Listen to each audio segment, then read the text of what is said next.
A recent trend on Chinese social media humorously describes the fate of middle-aged people. For those with good physical stamina, the Ironman triathlon, that is, food delivery, courier services, and ride-hailing. For the older ones, the three blessings, nanny, security guard, and cleaner. And for those unwilling to settle, the entrepreneurial trilogy, street vending, opening a store, and running your own social media platform. While it sounds like a joke, it reflects the frustrations and struggles of many middle-aged individuals. With large companies laying off employees and more people facing middle-age unemployment, many are turning to the Ironman triathlon to make ends meet. In these industries, earning a living requires sheer physical endurance, racing against time to make enough for daily expenses, mortgages, child rearing, and elder care. It is a game of fast and furious. However, the rapid rise of AI has added a layer of concern for those already struggling to survive, as it threatens their livelihoods. Has the world gone mad? Driverless delivery vehicles have replaced couriers, unmanned cleaning systems have eliminated janitors, driverless cars have taken over taxis, and robots now serve in restaurants and hotels. And now there are even self-driving buses. You say it's unmanned here and unmanned there, so why encourage people to have more children? To have them born with no opportunity to even do manual labor? Should they go straight into buying houses, cars, and getting loans? You wait in line for hours to see a doctor, so why not deploy robots to provide consultations? Let robots work in offices and as leaders. They don't need food or salaries, and they won't engage in corruption. Why not let robots handle high-risk jobs to ensure people's safety? Have them guard the borders, fight fires, rescue people, and handle dangerous tasks like mining. Why are you so focused on taking away people's livelihoods? We never coveted your luxuries, but you keep eyeing our basic needs. Technology should serve humanity, not drive it into a corner. This woman's words resonate with many ordinary Chinese citizens. In the public's mind, advanced technology is often seen as high and mighty, unrelated to the lives of those at the bottom of society. Yet, in China, AI's large-scale replacement of human labor has first appeared in transportation. Apollo Go, one of China's largest autonomous taxi companies, began offering 24-hour driverless car services in parts of Wuhan this March. Wuhan is currently the company's largest operational area, with over 500 autonomous taxis in service, expected to reach 1,000 by the end of the year. This trend isn't limited to Wuhan. In July, government departments announced 20 pilot cities for intelligent connected vehicles, including Beijing, Shanghai, Shenzhen, Guangzhou, and others. Each area is testing at least 200 low-speed autonomous vehicles. These vehicles can operate around the clock and are much cheaper than other ride-hailing services. According to users, a 6.3-kilometer ride costs only 3.11 yuan, thanks in part to substantial platform subsidies. This pricing is highly tempting, even less than half of traditional taxi starting fares. It's no surprise that many commuters prefer this option to avoid the elements while saving on commuting costs.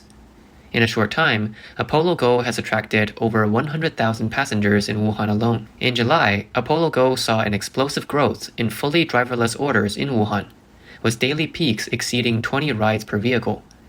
To put this in perspective, traditional taxi drivers typically complete around 20 rides a day. This indicates that, in Wuhan, driverless taxis are catching up with conventional taxis. Apollo Go's orders have been steadily increasing. Data from the first quarter of 2024 shows it provided approximately 826,000 rides, reaching over 6 million cumulative rides by April 19th. According to Baidu's 2023 annual report, Apollo Go has surpassed 5 million total orders, with fully driverless rides in Wuhan accounting for 45%. Notably, customer satisfaction with these fully driverless vehicles are quite high. On the Apollo Go app, user satisfaction is rated at 4.9 out of 5, with 94.19% of ratings being perfect scores. However, some passengers have complained about the service's limitations, such as fixed pickup and drop-off points, slow speeds, and indirect routes. The rapid growth of Apollo Go has sparked protests from the traditional ride-hailing industry. Recently, an open letter titled "The Cruise Taxi Industry is at Death's Door" circulated online, issued by Wuhan City Construction Automotive Passenger Transportation Co., Ltd. The letter states that the company operates 159 taxis, 4 of which have already ceased operations since April, with more expected to follow. The letter stated, currently, drivers earn a daily gross income of about 200 to 300 yuan per vehicle, which is hardly enough to make ends meet. This has led to conflicts between the drivers and the company, with drivers complaining daily in group chats about the company's inaction and the lack of support from management. The letter further suggests, with the rapid rise of driverless ride-hailing, technology monopolizes resources, taking away the livelihoods of those at the grassroots level. Many traditional taxi drivers struggle to make ends meet and are being forced out of the industry. To address the current situation and prevent further social unrest, the company proposed several measures. 1. Strictly control the total number of ride-hailing vehicles, ensure 1 car per platform, and prohibit unlicensed and unregistered vehicles from receiving orders. 2nd, ensure fair competition by prohibiting low-price or fixed-price practices that disrupt the market. 3rd, have the government negotiate with insurance companies to ensure that they bear their social responsibilities, such as not refusing to insure new energy vehicles or arbitrarily raising prices. 4. Restrict Apollo Go's trial operations to a specific area, as they currently lack proper licensing. Technology should improve people's lives, not leave the vulnerable struggling. 5. Reduce certain taxes and fees for companies to keep them afloat. According to official data, as of April 30th, 2024, China had issued 6.96 million ride-hailing driver certificates across 349 platforms, up from just 4.4 million 2 years ago. Additionally, data from the Ministry of Transport in 2021 showed around 1.4 million taxis in China. With 2 drivers per vehicle, there are approximately 2.8 million taxi drivers nationwide. The rise of AI raises concerns that millions of drivers could lose their jobs. A ride-hailing driver in Wuhan told Reuters that robo-taxis threaten those most vulnerable. He said, "Ride-hailing is work for the lowest class. If you kill off this industry, what is left for them to do?" It's not just autonomous vehicles threatening jobs. Unmanned delivery vehicles have already begun to eliminate job positions. In May, a delivery area in Kunming, Yunnan, started using autonomous delivery vehicles, averaging 2,000 parcels per vehicle per day. In Qingdao, a courier company has deployed several unmanned vehicles and plans to purchase around 20 more for future use. Online reactions to driverless taxis have been strong. One netizen remarked, "This is a fight for profit, just like community grocery stores taking away people's livelihoods. Developing autonomous driving is fine, but upgrading the industry should not mean taking away ride-hailing and taxi drivers' businesses." Another commented that most taxi drivers live modestly, seeking just enough to support their families. The introduction of driverless taxis undoubtedly threatens their livelihoods. Some even joked, "I have an idea. Where can I buy an Apollo Go vehicle? I could use it to commute to work. And when I'm at work, it can drive for ride-hailing services. Then it can continue at night while I rest." It's not just gig workers feeling the AI threat. Even sanitation workers have become targets. In February, Shenzhen introduced 100 AI sanitation workers. These smart robots can identify, sort, and clean waste while avoiding obstacles and pedestrians, operating 24/7.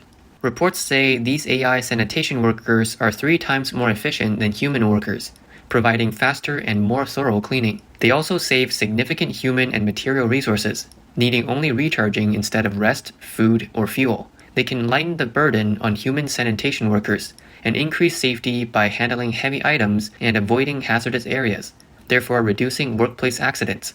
However, these AI sanitation workers have sparked concerns. Ordinary sanitation workers worry that robots will take their jobs, leaving them unemployed or forced to change professions.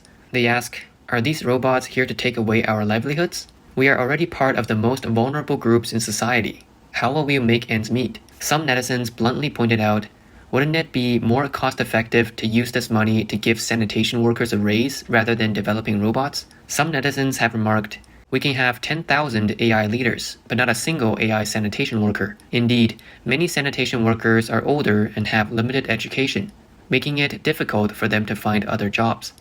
If their work is replaced by robots, their lives could become even more challenging.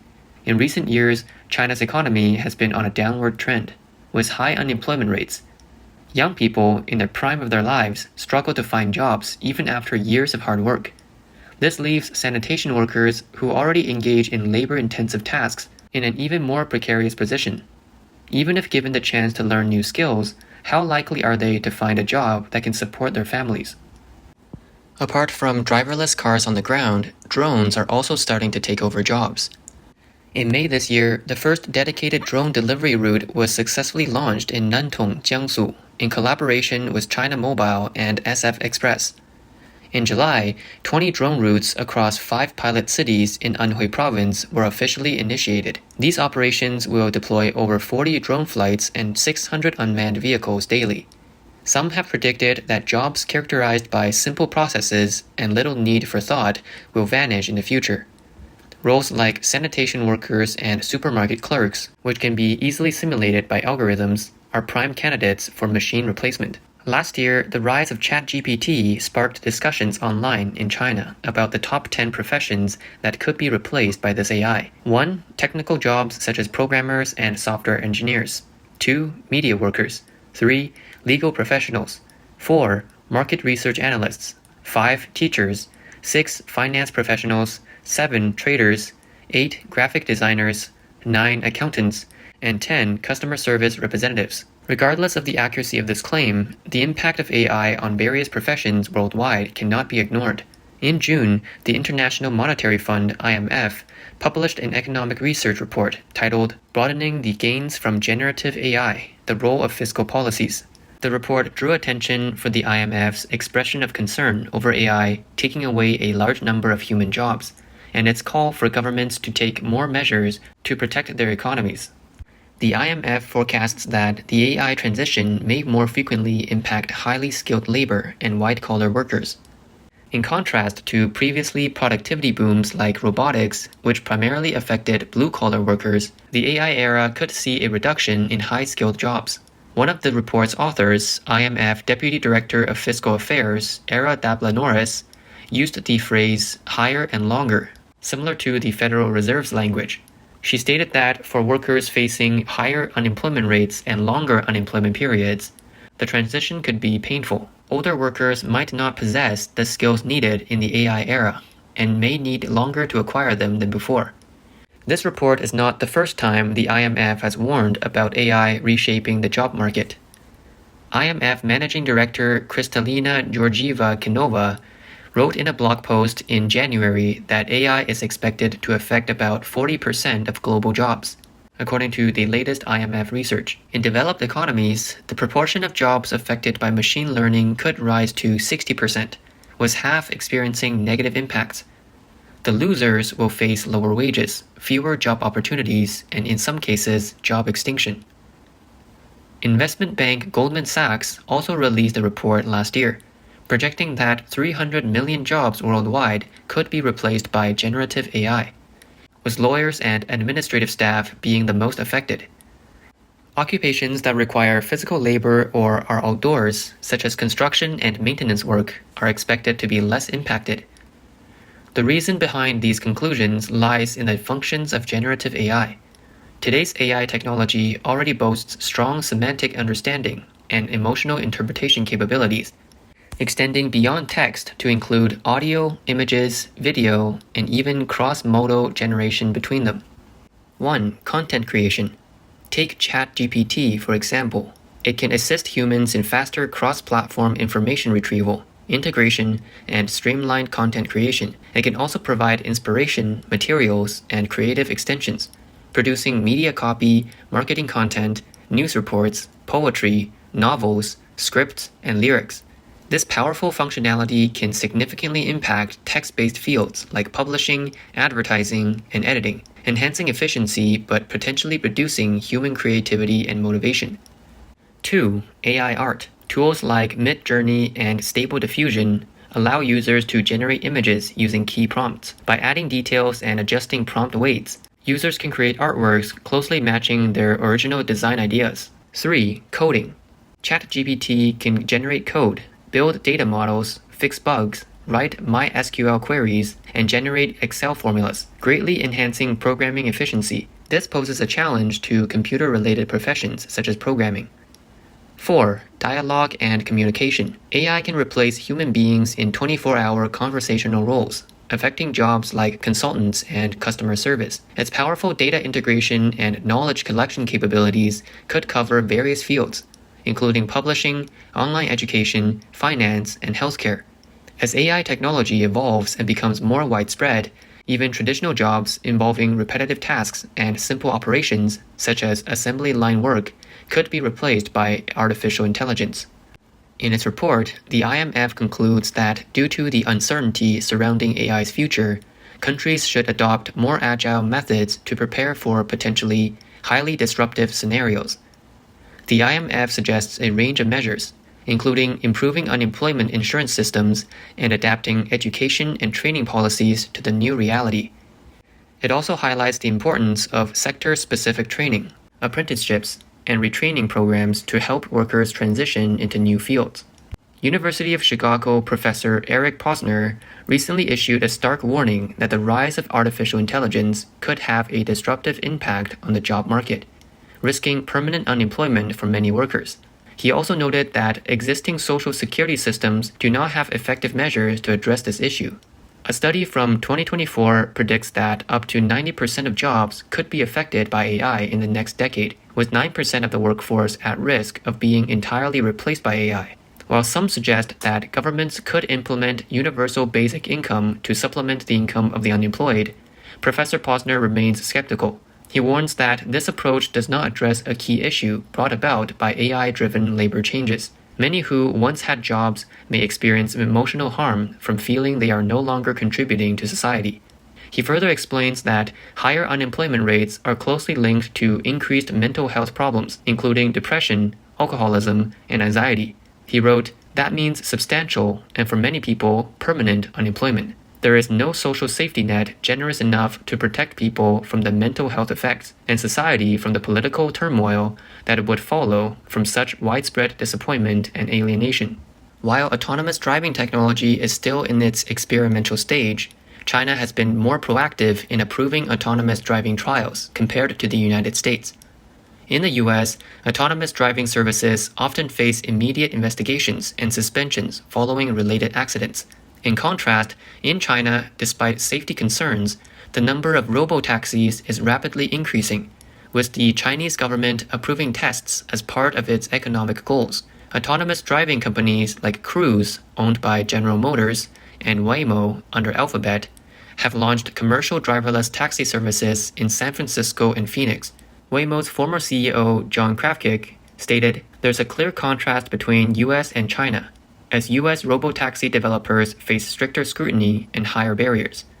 In China, driverless taxis are flourishing despite safety worries, as the CCP pushes these trials to achieve economic objectives. The ride-hailing industry has been a significant employment reservoir, absorbing a large workforce. Economists note that driving for a ride-hailing service is often the last resort during economic slowdowns. Hence, the negative effects brought about by robotaxis might prompt the government to put the brakes on this development. However, some commentators argue that technological progress will inevitably cause discomfort for some, much like the Industrial Revolution, where many traditional artisans were replaced by machines. While this is the price of progress, the ultimate goal of technological advancement is to improve human life. But in a society where robots handle every job, would that truly be better?